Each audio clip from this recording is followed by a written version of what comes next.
Assalamualaikum warahmatullahi wabarakatuh. Perkenalkan, nama saya Abdul Ibrani dan saya dari kelas 2C. Di sini saya akan menyampaikan tentang maf'ulul jumlah wa anwa'uha. Jadi jumlah dan macam-macamnya.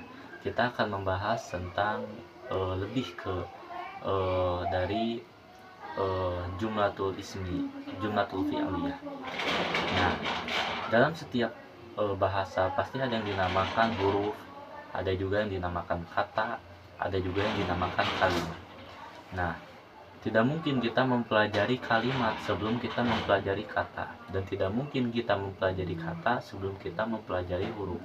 Bisa dikatakan bahwa kata merupakan kumpulan dari serangkaian huruf, dan begitu pula kalimat merupakan kumpulan dari serangkaian kata yang saling terbentuk. Nah, lalu mahia jumlah. Apa itu jumlah? Jumlah adalah kumpulan dari beberapa kata yang memiliki makna. Jadi di sini kata kuncinya dua.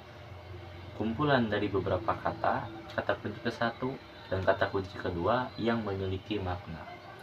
Gitu. Yang memiliki makna ya. Nah, terus yang kedua yaitu ma yata'alafu min musnad wa musnad ilaih. Nah, gitu. Apa itu musnad?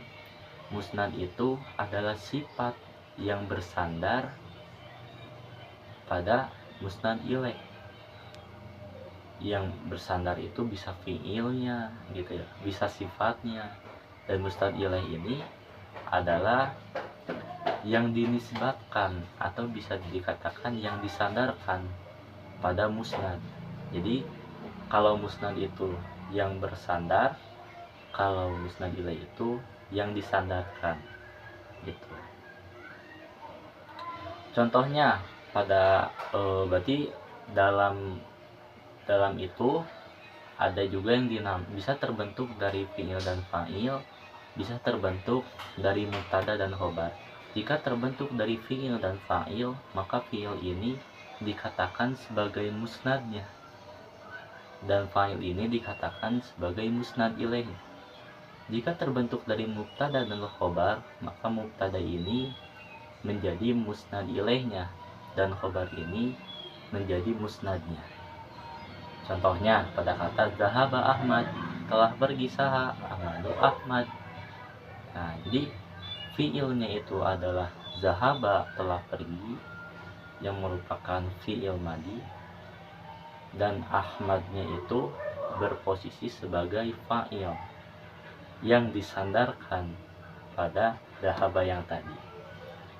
Nah, setelah itu kita mempelajari tentang jumlah.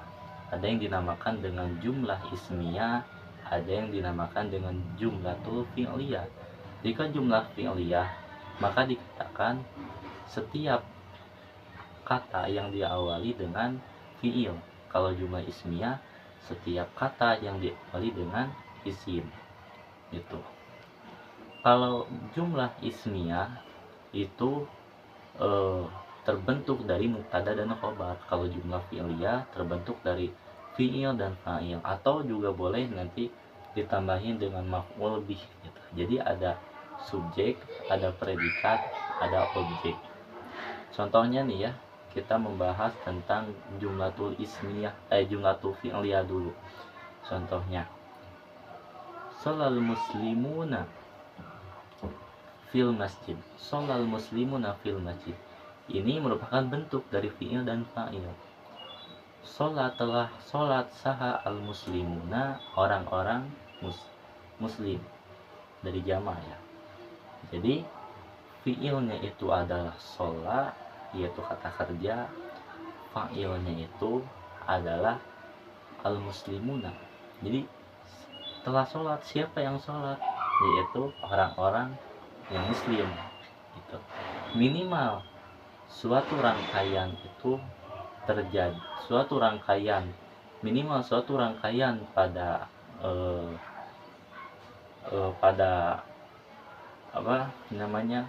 fi'liyah, jumlatul fi'liyah ini didasari oleh fi'il dan fa'il.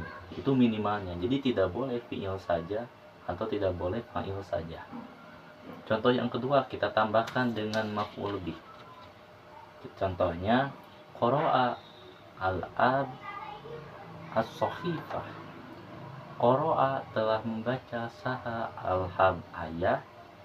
Apa yang dibaca? Yaitu as-sahifah, majalah atau koran.